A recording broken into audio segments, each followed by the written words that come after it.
Next concept है purchases return book. Purchases return book, purchases return book मतलब मैंने कुछ सामान खरीदा, वो सामान मुझे पसंद नहीं आया, या जो मैंने मांगा था it was not up to the sample, या डिफेक्टेड था, कुछ भी रीजन हो सकता है, और मैंने सामान वापस कर दिया, तो उसकी रिकॉर्डिंग कहां पे होगी? एक सेपरेट बुक में, परचेजेस रिटर्न बुक। ध्यान से देखना, this book is prepared, this book is prepared to record, to record, क्या रिकॉर्ड करते हैं? It is prepared to record returns of goods purchased on credit only. अगर मैंने कोई सामान क्रेडिट पे खरीदा था और वो सामान मैं वापस कर रहा हूं, सिर्फ और सिर्फ वो परचेजेस रिटर्न बुक में रिकॉर्ड होगा। This book is prepared to record returns of goods purchased on credit only. अब ध्यान से देखना, this book does not record, this book does not record returns of goods purchased for cash.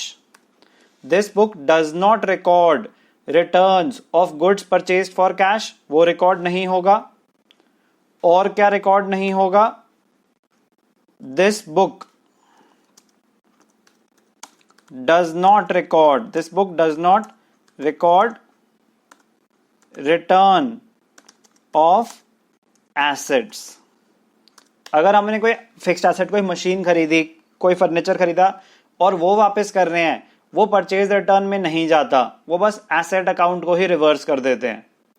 अगर हमने कोई goods cash पे खरीदे थे, वो रिटर्न कर रहे हैं, तो वो परचेज रिटर्न बुक में नहीं जाता, वो कैश बुक में रिवर्सल दिखाते हैं, क्योंकि हम पैसे फिर इमीडिएटली ले लेंगे। परचेज रिटर्न बुक में सिर्फ और सिर्फ कौन सी ट्रांजैक्शन रिकॉर्ड होंगी? Return of goods purchased on credit. If, ध्यान से देखना, very very important point, if details regarding purchases return are not given, we assume that the goods must have been purchased on credit। We assume that the goods must have been purchased on credit। कुछ mention नहीं है, बस ऐसा लिखा कि हमने सामान वापस कर दिया, गुड्स वापस कर दिए। ये नहीं बता रहे कि वो सामान हमने कैश पे खरीदा था या क्रेडिट पे खरीदा था, तो फिर हम अज्यूम करते हैं कि वो सामान हमने क्रेडिट पे खरीदा होगा। बुक का नाम क्या है? Purchases return book.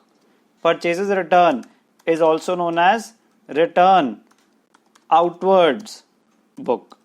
Purchases return book और रिटर्न आउटवर्ड्स, सामान वापस कर रहे हैं, इसीलिए इसको बोलते हैं रिटर्न आउटवर्ड्स। ध्यान से देखना फॉर्मेट कैसा होता है। पहला कॉलम डेट, दूसरा कॉलम पर्टिकुलर्स, थर्ड कॉलम यहां पे इनवॉइस नंबर की जगह क्या आता है? Debit note number. क्या आता है यहां पे? Debit note number. फिर लेजर फोलियो इमेजिनरी कॉलम है, और फिर डिटेल्स और अमाउंट। बाकी सब कुछ तो ठीक है भैया, सेम है, एग्जैक्टली सेम है। इनवॉइस नंबर की जगह डेबिट नोट नंबर आ रहा है। ये डेबिट नोट क्या होता है? ध्यान से देखना, ये डेबिट नोट क्या होता है? It is issued at the time of purchases returns. It is issued at the time of purchases returns. Debit note क्या होता है? Debit note, it is issued at the time of purchases returns. it is called a debit note. It is called a debit note because the other party is being debited in this case. हम किसी party को यहां पे debit कर रहे हैं. ध्यान से देखना, जर्नल एंट्री क्या होती है? Journal entry for purchases return. Journal entry for purchases return. Journal entry क्या होती है? परचेजेस रिटर्न की. हम किसी को सामान वापस कर रहे हैं. जिसको भी हम सामान वापस कर रहे हैं, हमने उससे सामान खरीदा होगा क्रेडिट पे, तो creditor debited, creditor debited, creditor debited to purchases return account. Creditor debit हो रहा है टू परचेजेस रिटर्न अकाउंट. क्योंकि क्रेडिटर डेबिट हो रहा है तो जो एडिशनल डॉक्यूमेंट बन रहा है डेबिट नोट, हमें बस उसमें लिखना होता है कि पार्टी कौन सी डेबिट हो रही है.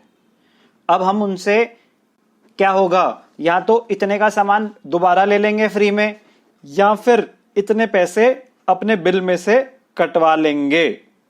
तो debit note is issued at the time of purchases return.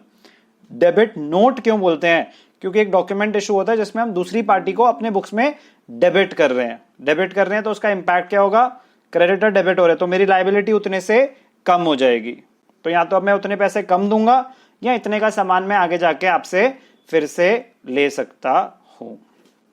तो ये है meaning of purchases return book और format of purchases return book.